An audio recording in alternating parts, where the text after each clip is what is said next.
Have you ever had that one night, that one moment where the entire atmosphere around your house just felt off? Like something didn't belong, something that could have changed everything if you hadn't reacted fast enough. I don't think I'll ever forget this night. It was last year, right around 9 o'clock in the evening. For some people that might not sound late, but for us, living way out in a rural area surrounded by fields, woods, and long stretches of empty road, 9 o'clock is practically the dead of night. Out here, if someone comes to your door after sunset, it isn't just unusual, it's downright alarming. The air was still. No cars on the road, no neighbors nearby. No reason for anyone to be knocking. When I heard the knock, it wasn't loud at first, but it cut through the quiet like a warning bell. I remember looking at my mom, and she looked back at me, her face already uneasy.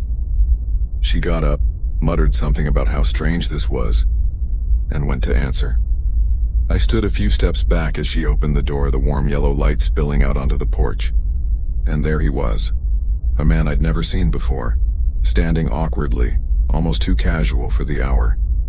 He smiled, a salesman's kind of smile, and started talking about opening a business.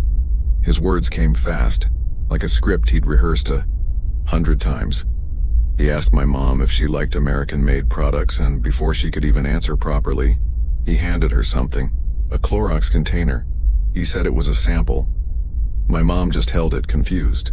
Something about the way he shoved it into her hands didn't feel right. He nodded politely, and then said he'd go grab a vacuum cleaner from his van. That's when everything changed. Because when he slid open the side door of that van, my mom saw inside 5 men, sitting there, watching, waiting. I can still remember the way her body tensed, like she'd just been punched in the stomach. She turned her head slightly, her voice sharp, and told me to get the phone. Problem was, we didn't have a landline, only cell phones, and I couldn't find mine in that frantic moment. My heart was pounding so hard it drowned out everything else, so instead I grabbed the only thing I could think of, my knife, and I stood just around the corner of the hallway, gripping it so tightly my knuckles went white. My mom didn't waste time. She tossed that Clorox container back outside like it was poison and shouted at them to get the hell off her property. She said she was calling the cops, her voice echoing into the night like a flare shot into the dark. And that was it. The men in the van, the so-called salesmen, they peeled out of our driveway so fast the gravel sprayed. The van's taillights vanished down the long dirt road, swallowed by the night. You'd think that was the end of it. That we could breathe again, laugh it off later, chalk it up to some shady scam or weird encounter. But it wasn't the end, not even close. 2 months later, it happened again. It was another evening when the light was dim, that strange time of day when the shadows feel longer than they should. I was inside when my mom called me over, her voice low and tense. She was staring out toward the back of the property, and there it was, the same kind of van, parked like it belonged. This time it wasn't just a knock at the front door. No, this man had gone straight to the back. My mom watched him carrying something, large garbage bags. He was placing them near the back door like some kind of sick delivery. She didn't hesitate. She stormed out, her finger pointing sharp and unwavering, her voice cutting through the dim light. "What the hell are you doing?" The man looked up at her, calm in a way that sent chills down my spine. And then he said something I'll never forget. Something that still makes my blood run cold when I think about it. "It's for the little girl." He was talking about my little sister. In that moment, time seemed to stop. My mom's face went pale, but her voice didn't shake. She shouted at him again, told him to leave, and that she was calling the cops. Her hands were trembling as she dialed, but she didn't let him see her fear. The man backed off quickly, moving toward the van. He got in, the engine revved, and just like before, he sped off before the police could arrive.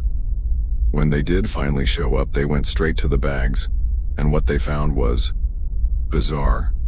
Not weapons, not valuables, just garbage, dirty clothes, ropes, random unsettling junk. Things that didn't make sense unless you thought about them too long. I've replayed those nights in my head over and over. Who were those men?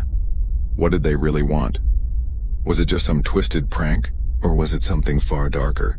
Because when a stranger shows up at your door in the middle of nowhere with 5 men hidden in a van, handing you a container of bleach, and later dropping off garbage bags while talking about your little sister, that isn't random.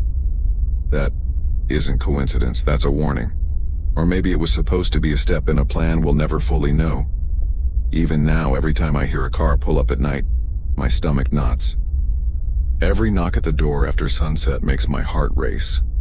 Because I know what it feels like to stand frozen in your own house, realizing danger is right there in front of you. Just one wrong move away from something terrible. I don't know who they were, and I don't know why they targeted us. But I do know one thing. If my mom hadn't reacted the way she did, if she hadn't thrown that container, shouted them off the property, stood her ground, we might not be here telling this story. And if she hadn't dialed the cops that second night when he mentioned my little sister, maybe things would have ended differently.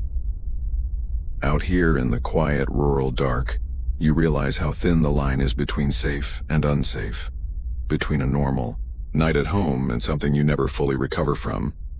And maybe the scariest part? We never got answers. The police searched, but nothing came of it. The van was gone. The men were gone.